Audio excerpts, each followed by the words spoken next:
नमस्कार, आपका स्वागत है हमारे चैनल पर। लगभग सुबह 8 बजे से ही दिल्ली एमसीडी के इलेक्शन के रुझान आने शुरू हो चुके हैं और अब करीबन 2-3 घंटे होने वाले हैं एमसीडी इलेक्शन के रुझानों को आने के बाद। और अब सबसे बड़ी खबर यह आ रही है कि दिल्ली एमसीडी में फिर से भारतीय जनता पार्टी अपनी वापसी करते हुए 15 सालों की सत्ता के बाद फिर से चौथी बार इस बार एमसीडी में बीजेपी आ रही है। तो यह बहुत बड़ी बात है कि क्योंकि इससे पहले जो आम आदमी पार्टी थी वो लगातार अपने धुआंधार प्रचार, पैसे के बर्बाद करने के बावजूद भी अगर दिल्ली एमसीडी में अपनी सिक्का नहीं जमा पा रही है, बावजूद उनके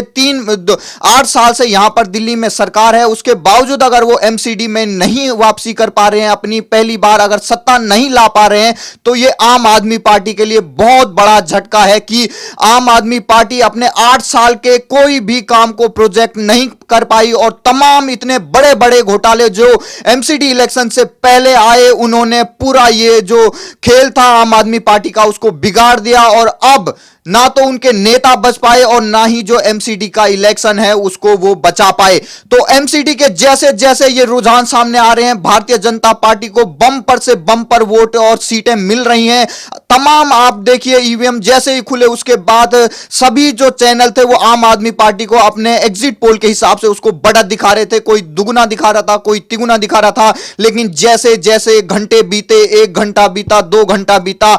बीजेपी फिर से अपनी उसी रफ्तार के साथ आगे बढ़ी और अब आम आदमी पार्टी बिल्कुल ही पछड़ चुकी है। और अब जो माना जा रहा है कि जो दिल्ली एमसीडी को एक किया गया अमित शाह द्वारा, अब वो रंग ला रहा है। क्योंकि दिल्ली एमसीडी पहले 3 भागों में हुआ करती थी, उसको एकीकरण करने का काम किया गया, डिलिमिटेशन किया गया और सभी वार्ड जो थे उनको फिर से तय किया गया और पूरी दिल्ली एमसीडी को एक करके फिर उसमें 250 सीटें बनाई गई। और उन 250 सीटों के आज नतीजे आने वाले थे, क्योंकि 2 दिन पहले ही वहां पर मतदान हुए थे, 4 तारीख को मतदान हुए थे और आज 7 दिसंबर को आज रिजल्ट आ रहे हैं। और रिजल्ट आते ही आम आदमी पार्टी के दफ्तर में इससे पहले खुशियां मनाई जा रही थी, वहां पकवान बनाए जा रहे, मिठाइयां बनाई जा रही थी पहले से, क्योंकि एग्जिट पोल में आम आदमी पार्टी की बम्पर वहां पर सरकार बनती हुई दिखाई दे रही थी। लेकिन जैसे जैसे सुबह नतीजे आए, आम आदमी पार्टी के कार्यालय के वहां मायूसी छाने लगी। जो कार्यकर्ता सुबह सुबह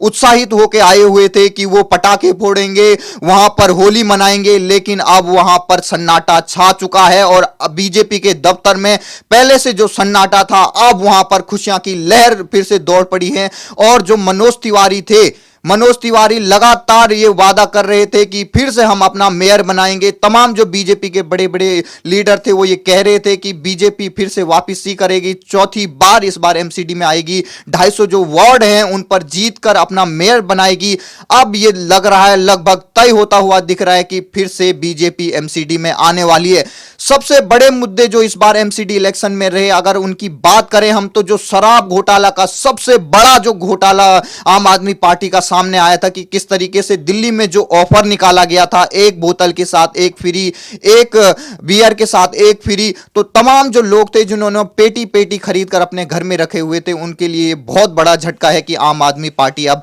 हार रही है। तमाम जो एग्जिट पोल इस पहले 1 दिन पहले जो एमसीडी इलेक्शन को लेकर आ रहे थे, वो आम आदमी पार्टी की वहां पर 2/3 से ज्यादा वहां पर सीटें दिखा रहे थे। लेकिन जब रुझान अब सामने आ चुके हैं, लगातार अब बीजेपी और आम आदमी पार्टी के बीच में कहीं कांटे की टक्कर दिखा रहा है और कहीं पर बीजेपी की सरकार बनती हुई दिख रही है। तो यह बहुत बड़ी बात है कि इससे पहले जो बीजेपी भारतीय जनता पार्टी ने अपने जो मुद्दे वहां पर उजागर किए थे, चाहे वो कितने भी बड़े बड़े जो डंपिंग ग्राउंड थे गार्बेज के, दिल्ली में कूड़े के पहाड़ थे, उनको कम करने का जो उन्होंने वादा किया था, उस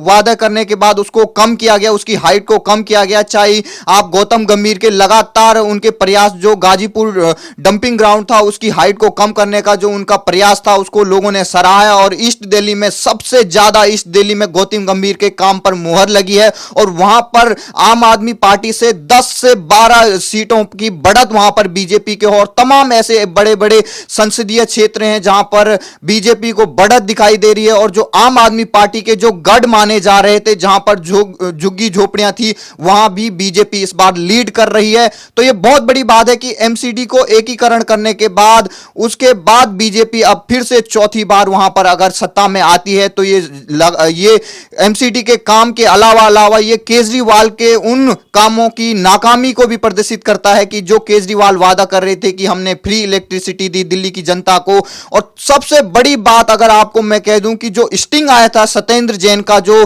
तिहाड़ जेल से उनका स्टिंग आया था कि वो किस तरीके से, जिसने अपनी बेटी के साथ उसने दुष्कर्म किया है, उसी से वो मसाज ले रहे हैं। तो उस स्टिंग ने काफी बड़ी भूमिका इस पूरे चुनाव में रची, क्योंकि जो बीजेपी का मेन फोकस था कि जो आम आदमी पार्टी है, जो ईमानदारी की बात करती है, जो कट्टर ईमानदारी की बात करती है, उसके जो नेता हैं वो किस तरीके से जो कुकर्मी हैं उनसे मसाज करवा रही है। और मसाज वो भी कहां करा रही है, वो भी तिहाड़ जेल, जो भारत की सबसे महफूज जो जेल है, जहां पर किसी भी तरीके की सहूलियत नहीं दी जाती। वहां पर अगर एक जेल मंत्री, जो दिल्ली सरकार का खुद मंत्री है, जेल मंत्री, वो वहां पर किस तरीके से रेडिसन जो होटल आता है वहां से वो खाना लाता है और वहां पर मसाज करवाता है। तो ये सारे जो वीडियो सामने आए, उसने जो आम आदमी पार्टी की कट्टर ईमानदार की जो छवि उन्होंने प्रदर्शित की थी मीडिया के सामने अपने पैसों के बल पर, वो बिल्कुल धराशायी हो गई। और जो बीजेपी थे, जो अमित शाह की जो रणनीति थी, अब वो काम करती हुई दिखाई दे रही है। और जो तमाम एग्जिट पोल जो आम आदमी पार्टी के पैसों पर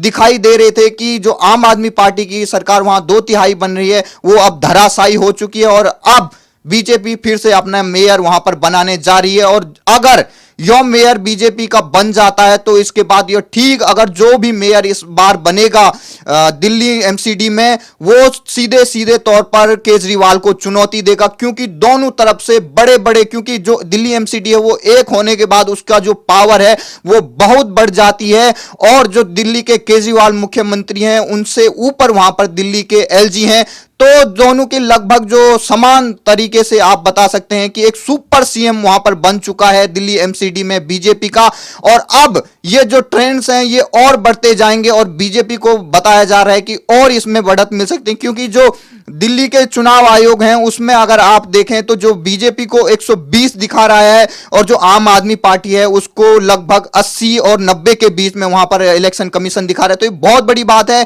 कि 15 साल के कार्यकाल के बावजूद एमसीडी में फिर से बीजेपी वापसी कर रही है, और वापसी ही नहीं बल्कि धुआंधार तरीके से वापसी कर रही है। और एकीकरण के बाद पहली बार वहां पर बीजेपी अपना मेयर बनाएगी, जो केजरीवाल को सीधी तौर पर चुनौती देगी।